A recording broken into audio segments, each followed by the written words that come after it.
cathédrales et non pas de minarets et de mosquées. Car nous voulons rester maîtres dans notre pays et nous voulons prendre la défense de notre peuple d'abord.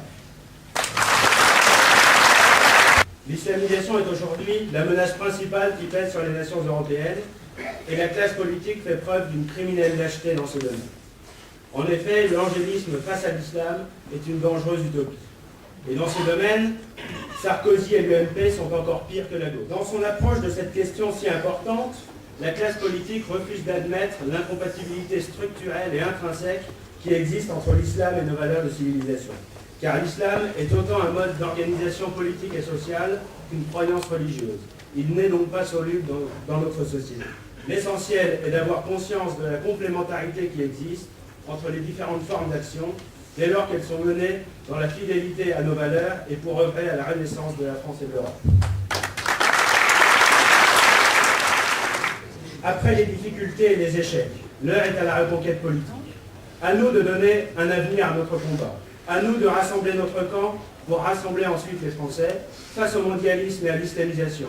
Les forces nationales et identitaires doivent organiser l'offensive politique. C'est la survie de notre nation et de notre civilisation qui sont en jeu.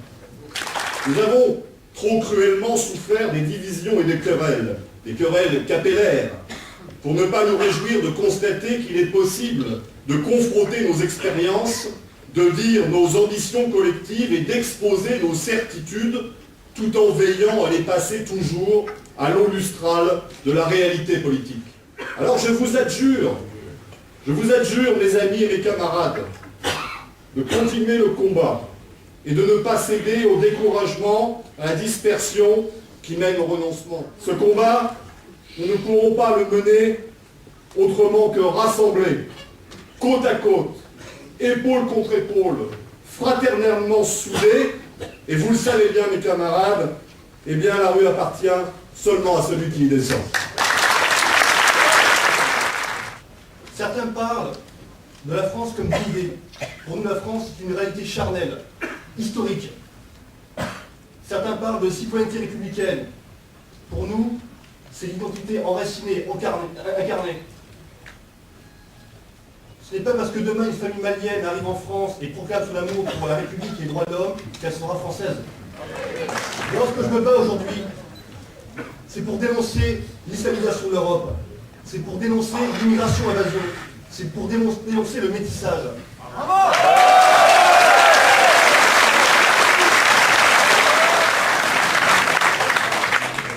Si je me bats aujourd'hui, c'est pour assurer un avenir à mes enfants, à nos enfants, et surtout pour que les Européens soient encore maîtres chez eux demain.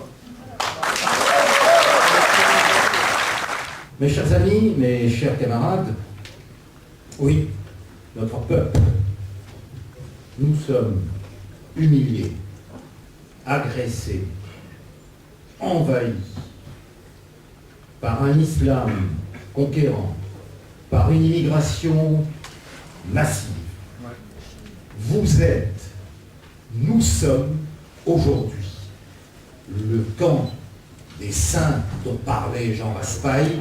Jurons de lutter jusqu'à notre dernier souffle pour la liberté et l'identité de nos peuples. Je suis désolé de le dire, mais la France seule, face aux États-Unis, à l'impérialisme américain, face à la puissance émergente de l'Asie, face à la montée de l'islam, ne pèse plus suffisamment pour que nous puissions véritablement résister. J'ai la conviction que notre libération sera européenne, sera une libération de toute l'Europe, ou ne sera pas.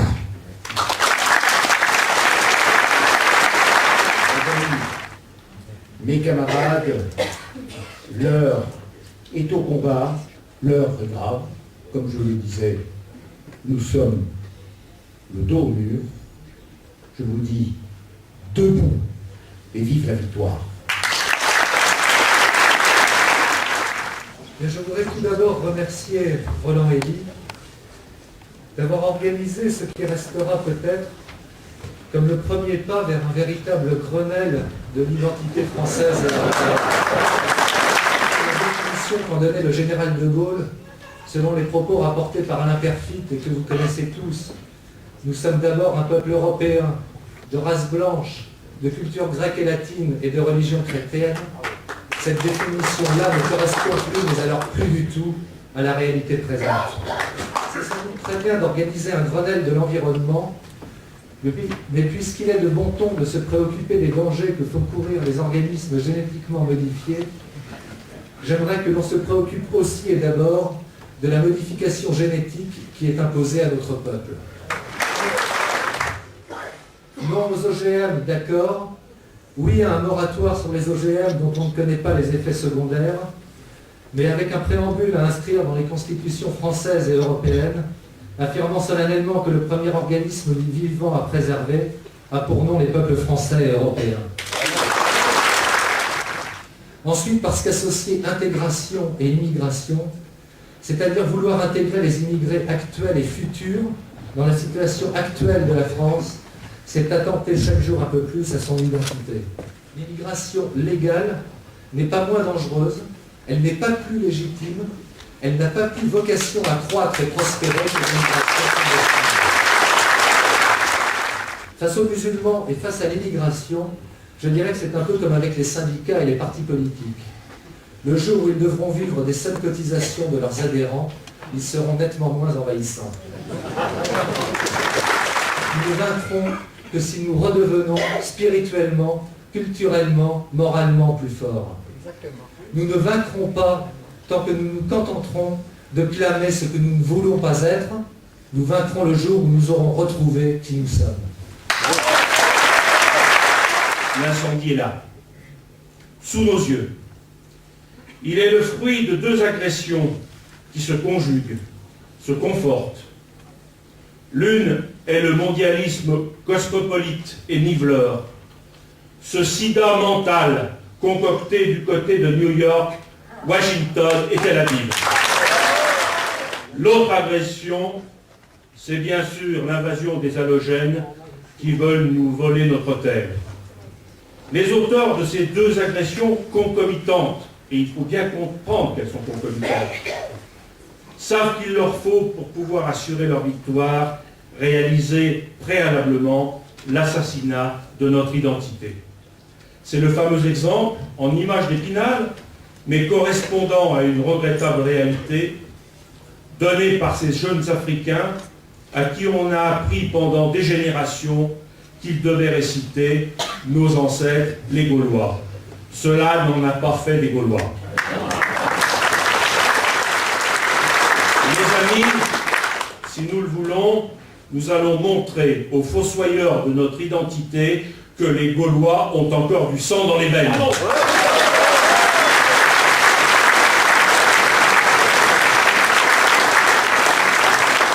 Parce que je crois que l'important, c'est de constater, bien sûr, que nos convictions sont globalement les mêmes.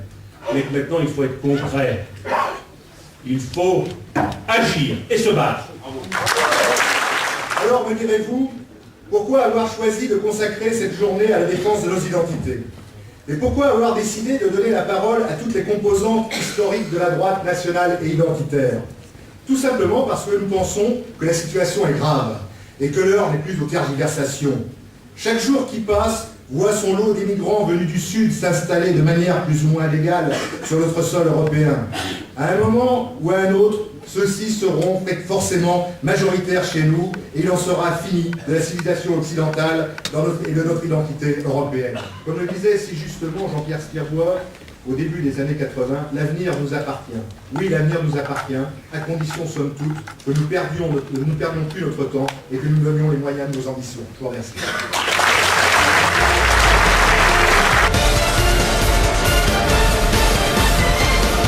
Un seul mot d'ordre, contre les envahisseurs, tous unis.